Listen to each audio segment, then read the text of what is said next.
apa kabarnya hari ini? Masih baik-baik aja kan? Di video kali ini kita lanjutkan lagi alur cerita BTTH-nya ya. Oke, gak usah lama-lama lagi, kita langsung aja ke ceritanya. Setelah waktu berlalu dengan cepat, tetapi tampaknya tahun-tahun ini hanya meninggalkan jejak pada diri saya dan saudara Xiaoyan, tetap tidak berubah. Sambil berbicara, Hua Buyu mengulurkan tangannya dan memegang tangan Xiaoyan dengan erat. Meskipun hubungan di antara mereka mungkin tidak sedalam itu, tetapi itu juga merupakan persahabatan yang langka dalam tahun-tahun yang panjang. Saudara Buyu, apa yang terjadi dengan rentang hidup Anda? Karena seharusnya tidak seperti ini. Tanya Xiaoyan sambil menatap Hua Buyu yang tua. Sudah ada aura kematian di tubuh saya. Meskipun saya tidak terluka, tetapi saya menikmati proses penuaan dan menunggu akhir kehidupan saya. Dalam tahun-tahun yang panjang, jika tidak ada yang bisa dipegang, mengapa saya bertahan harus hidup untuk waktu yang lama? Hua Buyu tersenyum, seolah-olah dia telah melihat esensi kehidupan, karena bunga akan layu dan mati, dan itu adalah keadaan normal di dunia. Sebelum saya mati, saya tidak pernah menyangka bahwa saya bisa bertemu dengan saudara Xiaoyan lagi. Dan ini adalah keberuntungan saya. Kata Hua Buyu sambil terus tersenyum. Namun Xiaoyan tidak membujuknya. Bagaimanapun setiap orang punya kehidupannya sendiri. Jadi Xiaoyan tidak akan ikut campur. Meskipun dia tidak tahu apa yang telah dialami Hua Buyu selama ribuan tahun ini. Dan ini mungkin adalah terakhir kalinya mereka bertemu. Namun keduanya tidak membicarakan semua hal seperti yang mereka bayangkan. Mereka bahkan tidak minum anggur. Setelah menyesap teh, Xiaoyan berdiri. Dalam kehidupan ini, dia tidak akan mengecewakan orang lain. Tidak mengecewakan dirinya sendiri, dan itu sudah cukup. Saudara Buyu, selamat tinggal. Setelah Xiaoyan selesai berbicara, Hua Buyu tersenyum. Saat ini dia lebih terlihat seperti peri, namun dia juga tidak menjawab, karena dia tidak membutuhkan jawaban apapun sekarang. Setelah Xiaoyan kembali ke kapal dewa kuno, mata Long Yi masih tertuju pada bintang merah. Long Yi, apakah ada fluktuasi khusus pada bintang ini? Xiaoyan bertanya perlahan, namun Long Yi menggelengkan kepalanya. Ini dulunya adalah jantung leluhur Dewa 9 Yin, tetapi sudah lama habis dan tidak ada yang tersisa. Kata Long Yi dengan suara yang dalam. Mendengar itu, Xiaoyan berhenti sebentar. Selama Taisu menghancurkan kekosongan Laut Barat, bagaimana mereka bisa dengan mudah melepaskan bintang merah dengan sumber dayanya yang besar? Hanya saja saya tidak tahu bagaimana Hua Buyu yang lainnya bisa bertahan hidup. Namun jelas bahwa bintang ini juga telah dimusnahkan secara brutal. Setelah berbicara, Xiaoyan tidak lagi tinggal berlama-lama di bintang ini. Kemudian dia memejamkan matanya sedikit. Segera jiwa kekosongan melonjak seperti mata Xiaoyan yang dapat melihat seluruh kekosongan Laut Barat. Dan dia terus memperluas kekuatan jiwanya tanpa batas. Setelah itu, sebuah lubang hitam muncul dan kapal dewa kuno tenggelam di dalamnya. Ketika muncul kembali, kapal dewa kuno telah mencapai tepi Laut Barat dan mendekati kekosongan Beiming.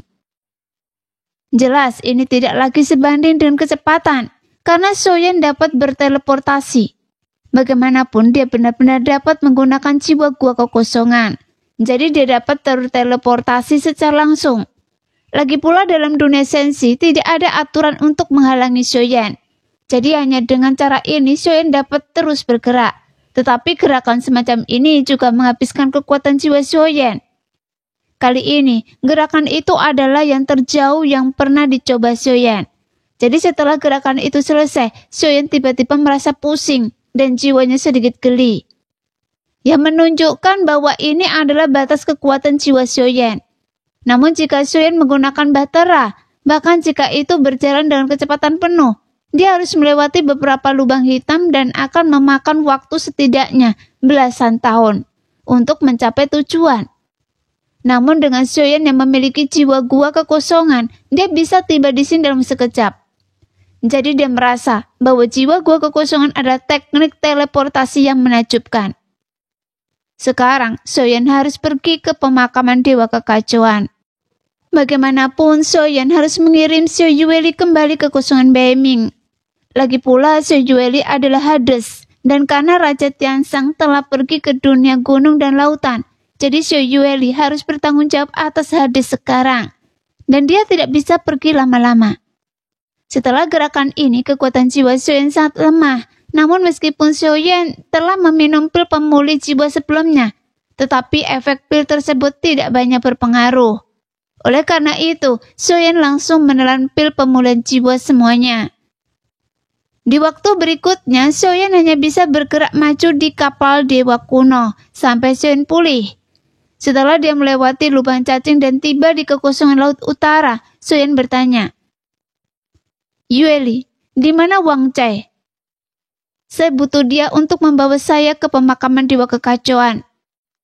Soyen langsung menjelaskan tujuan perjalanan ini kepada Xiao Yueli. Setelah mendengar ini, Xiao Yueli segera bersiul. Setelah tiba di kekosongan laut utara, dapat dirasakan dengan jelas bahwa nafas Xiao Yueli semakin cepat. Bagaimanapun ini adalah tempat tinggalnya. "Ayah, tunggu sebentar, karena dia harus datang dengan kecepatan penuh," jawab Xiao Yueli sambil tersenyum. Pada saat ini, kapal dewa kuno mengambang di kekosongan laut barat. Tempat ini jelas berbeda dari kekosongan laut barat, karena lautan kekosongan tidak sepenuhnya gelap. Tempat ini tertutup kabut dan merupakan tempat yang mudah dipertahankan dan sulit diserang. Namun setelah datang ke sini, Soyen memejamkan matanya. Meskipun dia tidak berbicara, dia juga memperhatikan fluktuasi nafas Ye Beijing. Bagaimanapun peran kekosongan Beiming di Sensi tidak tertembus dan dapat dikatakan sebagai inti yang mutlak. Jadi membawa Ye Beijing di sini sebenarnya tidak menguntungkan bagi dunia Sensi. Lagi pula Ye Beijing bukanlah orang Sensi. Tetapi kali ini Soyen tidak akan pergi ke dunia bawah. Dia hanya mencari pemakaman Dewa Kekacauan, tempat yang menyerap semua benda mengambang di seluruh dunia Sensi. Setelah waktu yang tidak diketahui, seberkas cahaya terbang masuk dari kehampaan yang berkabut. Cahaya itu tampak sangat kuat dan sangat cepat. Bahkan kapal dewa kuno tidak membatasinya, tetapi membiarkannya masuk. Kemudian pelangi panjang itu langsung berlari ke arah Xiao Yueli. Tanpa diduga, Xiao Yueli mengangkat kakinya dan menendangnya begitu dia mendekat, sehingga seekor anak anjing gemuk terbang keluar, berguling-guling di tanah dan dengan cepat berlari ke kaki Xiao Yueli lagi. Setelah itu, dia menjulurkan lidahnya dan menjilat sepatu bot Xiao Yueli. Ekor kecilnya bergoyang-goyang dan dia tampak sangat senang. "Wang Cai, ayah saya punya sesuatu untuk diceritakan kepada Anda," Xiao Yueli berkata dengan serius. Meskipun dia tidak berbicara bahasa manusia, dia bisa memahaminya. Orang lain mungkin mengabaikan apa yang dikatakan Xiao Yueli. Mendengar itu, telinga Wang Cai langsung berdiri, berbalik dan kemudian menemukan Soyen. "Saya harus pergi ke harta karun Dewa Kekacauan lagi. Terima kasih." Pertama kali Soyen mencari pemakaman Dewa Kekacauan, Soyen menggunakan binatang kekosongan, dan sekarang melalui Wang Cai, yang awalnya adalah binatang kekosongan. Soyen seharusnya dapat menemukan pemakaman Dewa Kekacauan yang bebas di kekosongan laut barat. Setelah Wang Cai mendengarnya, dia bergegas keluar dari kapal dewa kuno, dan sosoknya menghilang dalam sekejap. Apakah tidak apa-apa dia pergi sendiri? Semua orang bertanya dengan rasa ingin tahu. Dia sangat berani. Xiao Yueli mendengus dingin. Jelas kesetiaan Wang Cai tidak dilakukan lagi. Namun tidak ada yang tahu sudah berapa lama. Wang Cai berubah menjadi pelangi panjang lagi. Kemudian Wang Cai membuat suara gonggongan anjing yang sangat tidak bermartabat. Tapi hanya Long Yi dan Xiao Yueli yang bisa memahami di sini. Ikuti dia. Setelah Xiao Yueli berbicara, Wang Cai meluruskan cakarnya dan memimpin arah kapal dewa kuno. Namun butuh waktu untuk menemukan pemakaman Dewa Kekacauan. Karena Xiao Yan tidak dapat menemukan kuil kuno secara langsung. Seolah-olah kuil itu telah dilupakan oleh waktu. Sekarang ada 9 rantai besi berbintik-bintik di sana, dan 9 orang yang melahap kehampaan itu masih berada di depannya. Kemudian 3 karakter pemakaman dewa kekacauan tertulis di kuil kuno tersebut. Meskipun Xiaoyan datang ke sini untuk kedua kalinya, tapi kuil kuno itu masih penuh dengan misteri. Meskipun kekuatannya tidak lagi sama seperti sebelumnya, bahkan sekarang dia jauh lebih kuat dari sebelumnya. Tetapi ketika Xiaoyan datang ke sini, dia masih merasa kagum.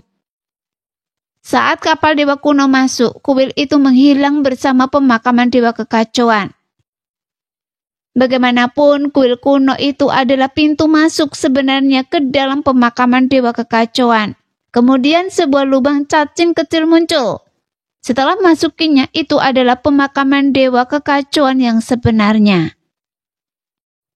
Demikianlah cerita hari ini. Kita lanjut lain hari ya guys ya. Bye-bye.